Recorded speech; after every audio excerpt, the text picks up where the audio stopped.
สบายดีสวัสดีพ่อแม่พี่น้อง FC เบิดทุกคนเด้อเนาะว่าจะเป็นทั้งในและก็ต่างประเทศเนาะมื้อนี้มาพบพ่อกับช่องสาวซีบ้านสวนเนาะทุกคนเนาะเอามื้อนี้ก็แรงมื้อนี้ก็เนาะอ่ามาเก็บผักล้างผักส่งแม่ค้าเนาะทุกคนเนาะหลังจากมื้อเช้านี่ฝนตกเนาะทุกคนเนาะ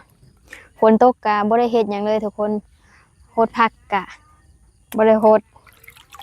ตอนแรกก็บ่ได้ปลูกผักอีกอันนี้เราก็เก็บผักเนาะอันนี้เราเอากระสอบมาปูเนาะทุกคนเนาะอย่าว่าจะสีว่างในพื้นดินนะทุกคนจะสีเอาหยังมาปูเนาะเดี๋ยวสิว่า เดี๋ยวสิว่าบ่สะอาดนะเนาะเอามาปูรองไว้ล้างส่งแม่ค้าสุเจ้าเว้ยเว้าเรื่องผักเนาะที่คลิปก่อนหน้านี้ที่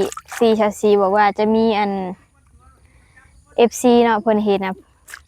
เพิ่นว่าชาวซีคือบ่เฮ็ดจังซั่นจังซี่เนาะแบบว่าในการที่ปลูกหั้นนะมันต้องใส่สปอกสปริงเกอร์เนาะที่แบบว่าเปิดให้มันฮดเองหั้นนะทุกคนเนาะคือบ่เฮ็ดจังซั่นเพิ่นน่ะจะลงทุนให้เนาะลงทุนให้ชาวซีแล้วก็กำไรมันอีหยังอันนั้นกันแต่สำหรับชาวซีก็ซ้ำนี่แหละทุกคนคือ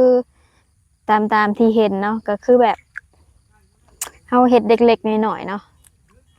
เฮ็ดเล็กๆน้อยๆเก็บขายเล็กๆน้อยๆนะทุกคนมันบ่ถึงขนาดที่หลายที่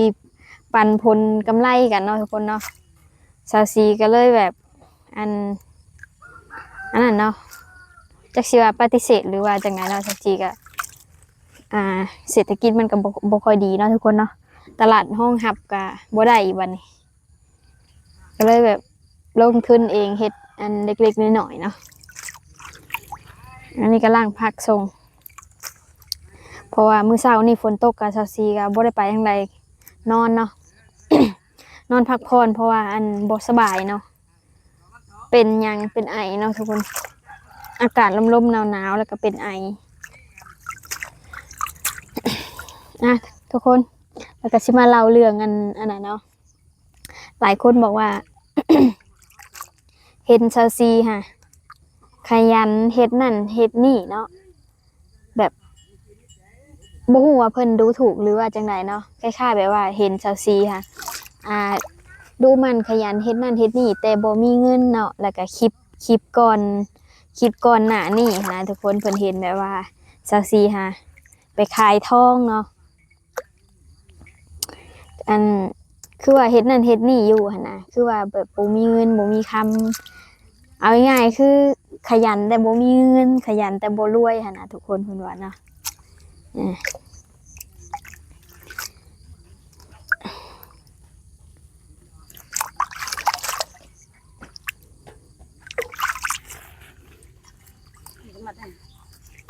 ยังบ่ได้มัด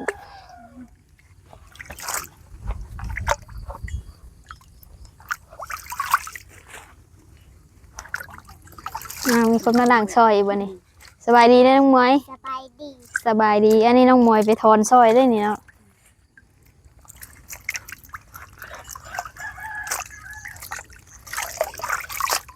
ถึงบ้านนี่คือคมถึงบ้านขายนั่นยังไงแล้วบอกว่าหมดแล้วหัวกินนิดเดียวแล้วคือคมเนี่ยเอาโตฝนตกห้ามเนาะ บางอันแบบว่าตัวมันแก่ฝนตกห้ามมันก็จะขมเนาะผักสลัดกะอันตัวมันอ่อนมันก็จะบ่ขมเมื่อมันได้คักอยู่มือขายนะจะได้เห็ดเลยเนี่ยมือเห็ดอีกไหมโอ้อันนั้นงามเลยได้นะคนในบ้านคนในหมู่บ้านเนี่ยบางเทื่อเขาสร้างเนาะบางเทื่อมื้อนั้นก็50จังซี่เทื่อละนั่นเพราะว่า FC เพิ่นบอกว่าเชียวเอามาถามเพิ่นก็ได้เนาะนี่แม่ FC บอกว่าคันสิปลูกผักก็แบบลงสปริงเกอร์ก็เดียวลงทุนแล้วกำไรมาปั่นกันก็เลยแบบว่าบ้านเฮาน่ะเนาะคือแบบ จักสิเอานิสัยมาปั่นเนาะเก็บขายมื้อละเล็กมื้อละหน่อยหันนะเอาเก็บมาน้องหมวยคอยเก็บเด้อมันจะหักเด้อ บ่ได้ซื้อกินดิ พอได้ซื้อกินเนาะกุมปากกุมท้องนะจักมันได้เล็กๆหน่อยจักสิเอาบ่จักเขาโคนสิอันปั่นกำไรซำเนาะมันบ่ได้หลายถึงขนาดนั้นเลยอีกอย่างก็เฮาเฮ็ดเองก็เฮาก็บ่ได้กดดันเนาะคือคันสิว่ามีคนมาลงทุนให้เนาะแล้วผัดกำไรน่ะมาปั่นกันจังซี่นะมันก็เลยแบบ มันขายบ่ดีแน่แบบมากดดันแน่วันนี้แล้วก็แบบเฮาก็บ่มักการผูกมัดแน่เนาะมักแบบเฮามักอิสระอยู่แล้วนะแล้วแบบมาเป็นแบบนี้เฮาก็เลย แบบนี้ค่ะนะบางคนก็ว่าเห็นดีนำว่ะทั้งเด็ดทั้งกินเนาะ บ่คมบ่ คอยว่างน้องมวยผักมันแห้งอ่อนได้นี่มันหักได้นี่ทั้งล่างทั้งกินเนาะ แกก็นี่ว่ามันถึงมันก็ดี เก็บมือละเล็กมือละหน่อยเก็บ10เก็บ20เนาะคันปานทุนนี่คิดยากอยู่ได้สมมุติว่าได้มือละ100เอามือละ50 บาทบางเทื่อเนาะบางเทื่ออันพักมันหลายเนาะอยู่บ้านก็เขาเจ้าปลูกหลาย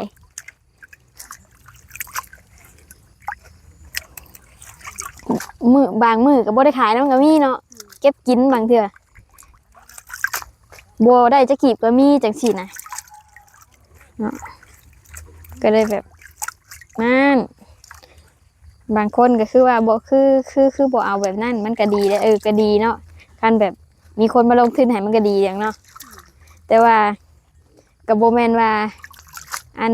ในการที่แบ่งอันกำไรนี่ก็บ่แม่นว่าบ่อยากแบ่งดอกมันบ่พอสิได้ให้แบ่งนี่ มันน้อย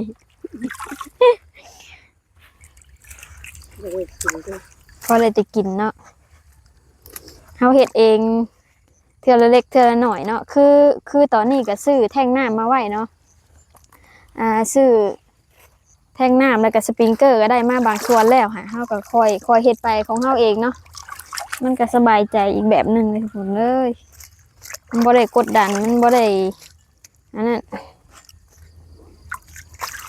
เฮ็ดไปทีละเล็กทีละหน่อย กินนะหั่นเนาะมันก็ทันได้ขมเนาะ แล้วก็อันเพิ่นถามเนาะว่าการลงทุนเนาะ FC ถามมาว่าเอ้าคือบ่รับแล้วลงทุนเท่าได้หลายบ่คันว่าพื้นอันไอยกแท่งน้ำขึ้นกับอุปกรณ์มันเนาะปูนหินแห่อีสังรวมอันเสาเขาห้องเสาดินเนาะอันนั้นค่ะก็รวมๆแล้วอันนี้ก็ประมาณขั้นต่ำก็ประมาณ15,000เลยสิเจ้าเนาะตีไว้ประมาณ15,000แล้วก็ใส่สปริงเกอร์แล้วก็ในอนาคตเนาะก็ยังว่าบ่ได้แต่ว่าอันคิดว่าจะปลูกย่ามฝนเนาะแบบว่ามุงหลังคาเอาอันนั้นคนเพราะว่าย่ามฝนนะผักมันมีราคาเนาะเขาก็เลยแบบคิดแบบว่าเอาอันผ้าสีขาวนะมามุงแล้วก็ปลูกย่ามฝนเนาะ เช้าแล้วอีก ลงทุนน่ะรวมทั้งอันลงแท่งน้ำแล้วก็ลงสปริงเกอร์แล้วก็อันมุงหลังอหย่างประมาณนี้นะขั้นต่ำนะประมาณ30,000ตีไว้เนาะกะไว้ประมาณ30,000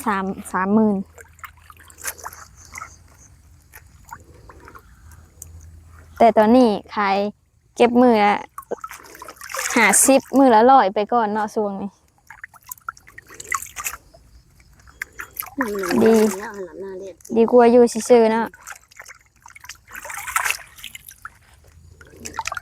ล้างแล้วเขาก็จะมาหมัดได้บัดนี้ มันต้องช้ำใจมือมันต้องหนูที่ไหนจังหวัดพักแรกมือมันหลังก็ขอได้อีกนะ โอ้งามเลยได้เลยนะ ขอกินแล้วก็นั่นนะ โอ้ยมา มีชุกชิเก้ มาหมัดบัดนี้ ชิเก้ โอ้ยอ้าวอันนี้ก็นางยางเอานางยางแล้วเนี่ยก็ลองมาเห็ดหมัดจังซี่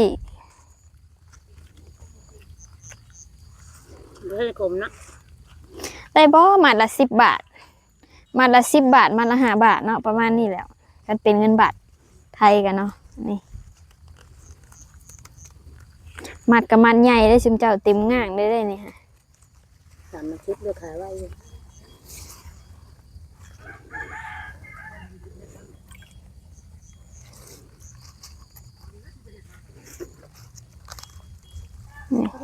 ทำนี่บ่มันไปขายก็ไปจงเขาทำนี่นะ อันใหญ่ชั้นนี้ได้เต็มง่างพอได้นี่เนาะนี่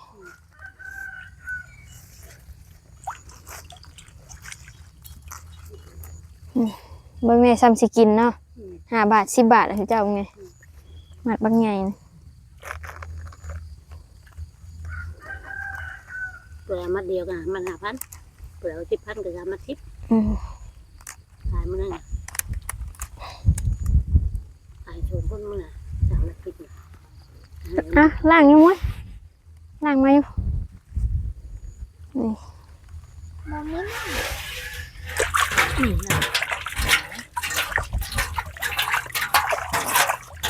ฉันนั่งที่ได้บ่มันฉันนั่งไม่ใช่นั่ง วางก่อนแล้วก็ไปใส่อันจังใส่กระมังตัวนั้นก็ได้ ฉันห่างมันใช่นั่งมันจังแถวเลยมันมันน้ำได้ เดี๋ยวมัดเองเพื่อมัดแล้วก็คือสิคำเติบอีกแล้ว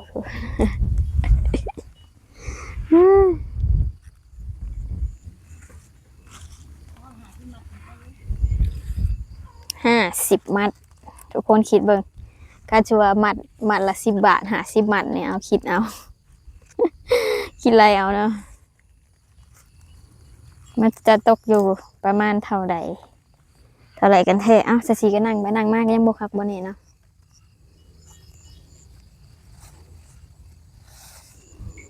อาจจะเห็นหมัดประมาณนี้ทุกคนกำใหญ่ๆด้วยเนาะ30 กิน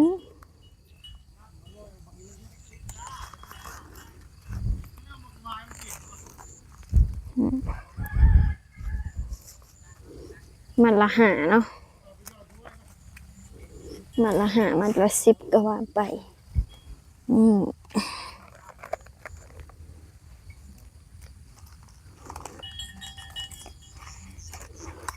แป๊บเดียวเนาะคันไปขายหรือว่าส่งให้แม่ค้าก็เพราะว่ามันมัดใหญ่เนาะนี่เต็มง่างบางใหญ่เลยช้ำสิกินเอาโลดเนาะทุกคนมึงเงาเดียวกันมัดใหญ่นะ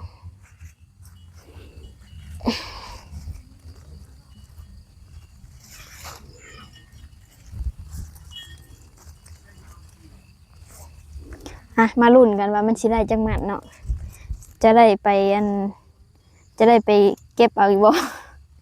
เก็บนี่ค่ำได้นี่ทุกคนเผื่อจะเอาเนาะเผื่อจะเอามานี่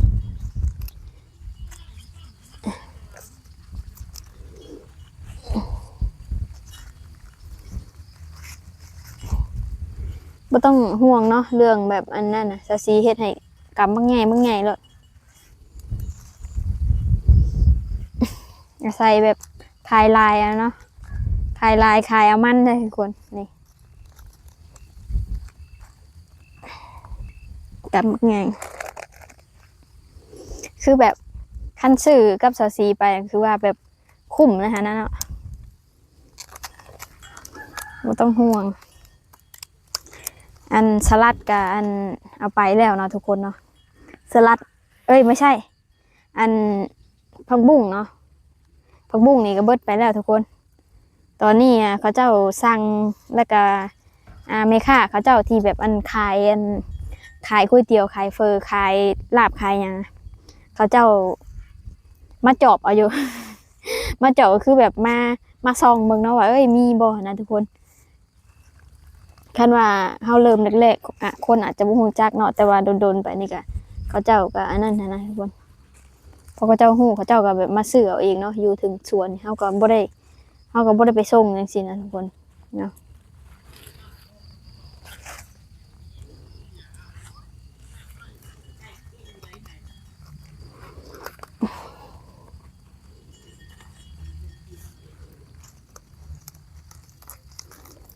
นี่ใหญ่เนาะซ้ำสิกินเอาให้ได้หลายด้วยกำหนึ่งกำมักใหญ่ด้วย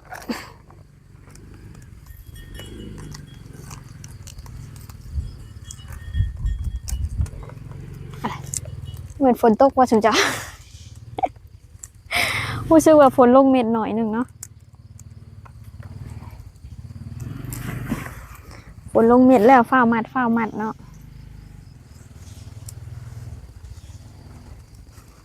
นางมัดกว่าจะแล้วเลยทุกคนเลยแต่มันก็ใกล้บ้านเนาะบ่ได้ไกลดอกเนี่ยหันหลังใช้บ้านเนาะฝนตกมากันแล่นเขาโลดนะทุกคน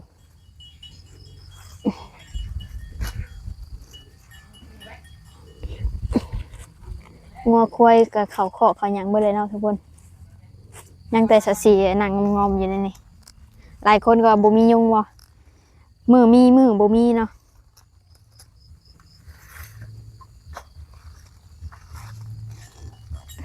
กำยังไงลูกทุกคนจะเต็มกำจะเต็มง่างเนาะ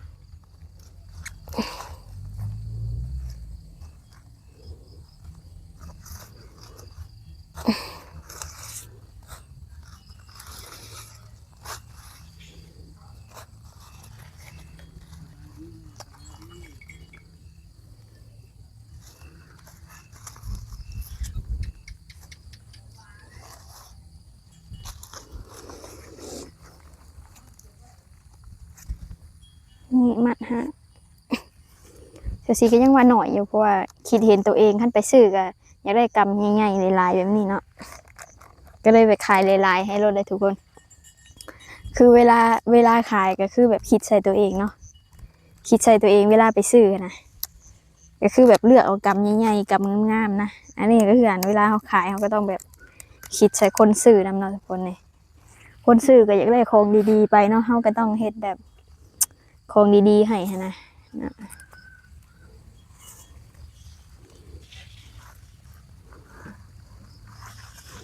ไม่ต้องห่วงคุ้มแน่นอนเนาะมาซื้อกับสาวซีนี่ มีการขายเลยจุ๊บจับ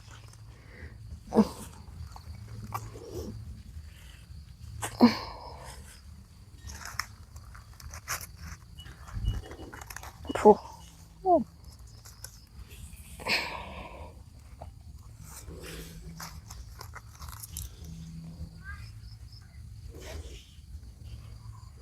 ทางนั้นเข้าบ้านไปเลยทุกคนทางนั้นเขาจะเข้าบ้านไป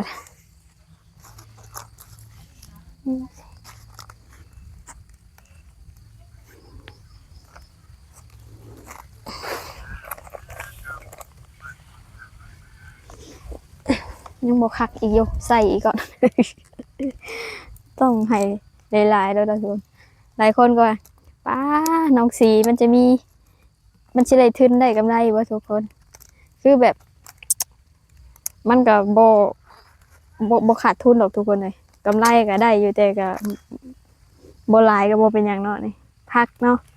ถ้าพักใครหยากำไรมันก็บ่ได้หลายอยู่แล้วทุกคนเลยแต่ก็ต้องเอาให้ลูกค้าได้หลายๆเห็นไหมทุกคน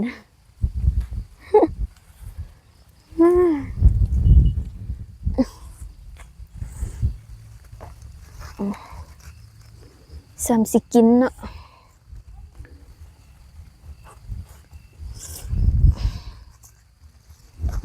ให้หลายๆแล้ว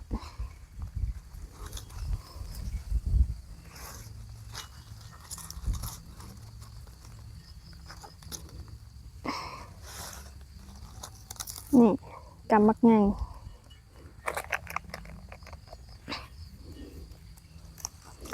ฝนชิมาไปจากชิวเจ้าฝ้ามัดเนาะ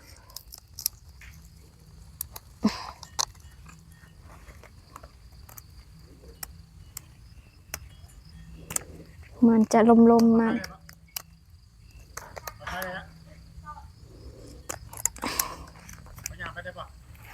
ปลาทุกคนอันนี้เขาก็จะใหญ่